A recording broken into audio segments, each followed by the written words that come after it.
koordinasi antara IGD dengan supir ambulans. Artinya yang kita dengarkan kalau misalnya ambulansnya dibawa oleh keluarga pasien, kita harus bayar uang BBM atau kita harus bayar semacam jasa supir, Pak. Itu benar apa enggak? Izin Pak, kalau itu tidak pernah kita lakukan Pak. Ketika ada orang lain memakai ambulans isi minyak, uang ini, tidak pernah. Berarti gratis Pak, gratis? Kalau dia BPJS Pak, itu pasti digratiskan. Ditanggung BPJS gitu ya? Iya, ditanggung BPJS, tidak pernah dikenakan biaya. Jadi artinya ini kami tanya supaya kita juga terklarifikasi dengan apa yang disampaikan orang. Pak Direktur kan sampaikan tadi juga harus ada SOP. SOP ini sampai sekarang sepertinya belum jelas. Apa yang kita mohonkan sebenarnya untuk penggunaan daripada ambulans ini, Pak? Sebenarnya seperti apa? Supaya masyarakat lebih tahu, Pak. Penggunaan ambulans ini, Pak, ketika pasien itu memang masuk UGD, dalam keadaan emergensi, memerlukan segera untuk dirujuk ke tingkat lebih lanjut, dokter UGD, perawat UGD itu harus klarifikasi ke rumah sakit tipe yang di atasnya.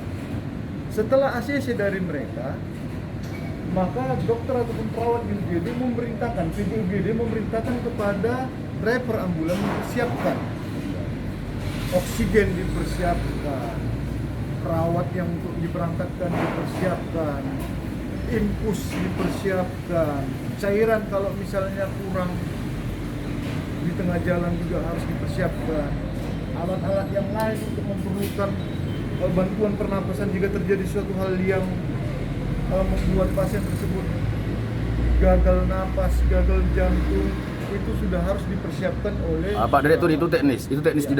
di dalam itu kan SOP. Ya, SOP-nya. Itu termasuk di SOP, Pak. Ya. Jadi artinya masyarakat menyampaikan permohonannya kepada pihak rumah sakit supaya bermohon.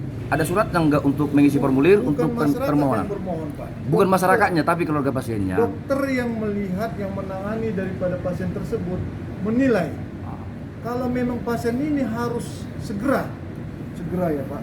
Karena seperti tadi yang dibilangkan dari anggota saya, kalaulah misalnya betul-betul seperti yang kita sampaikan, kita rujuklah pasien ini, terjadilah sesuatu hal di tengah jalan, apa yang bisa dibuat oleh keluarga pasien?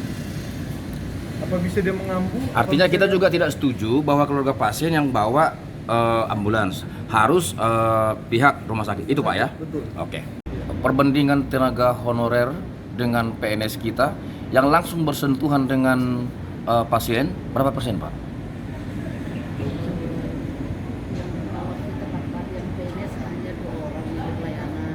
PNS hanya 2 orang untuk pelayanan, berarti semuanya tenaga honorer. Berapa orang itu tenaga honorer kita? Ada di ruang kabinnya sebagai penanggung jawab, kemudian ada 1 orang penanggung jawab dan juga poliklinik umumnya. Dan tempat 3 orang, terus yang honornya semuanya. Berapa orang Bu jumlah semua? Honor semuanya kita yang perawat dulu 32 Pak. 32 tenaga honorer, 2 PNS yang bersentuhan langsung dengan pasien. Termasukkah itu untuk farmasi kita juga? Farmasi beda Pak, karena langsung dirawat inap dan UGD aja tadi. Dan laboratorium kita juga? Laboratorium 1 orang yang PNS-nya. 1 orang PNS, 1 orang tenaga honorer. Iya. Dokter berapa di sini? Dokter umum ada 6 orang Pak, dokter spesialis ada 3. Kalau- Spesialis apa? Ya. Dokter penyakit dalam, anestesi, opsi, paru, patologi klinik, bedah. Kalau informasi terkait dokter-dokter kita ini jarang masuk Bu, selain yang berdomisili di Perapat? Sesuai dengan PKS kami Pak, dokter kontrak kami sesuai dengan perjanjian kerjasama, setiap dia 3 kali seminggu dia datang. 3 kali seminggu, ada jadwal tertentu ada itu Pak? jadwalnya yang sudah kita buat PKS-nya. Seandainya nanti pas jadwal itu tidak datang, bisa di cross check lagi Bu ya? Makanya Abang udah senior, saya udah sampaikan ketegasan saya kepada Mukas Batul. Mungkin contoh dari apel pagi, apel sore itu selama ini mungkin tidak pernah dilaksanakan. Tapi kita berusaha, dari situlah dulu saya nilai mereka ini bisa disiplin apa tidak. Karena sekarang juga sudah pakai aplikasi Pak ya? Iya. Belum Belum ya? belum. Oh, belum. Kemudian saya juga tegaskan kepada Mukas Batul Kasiangan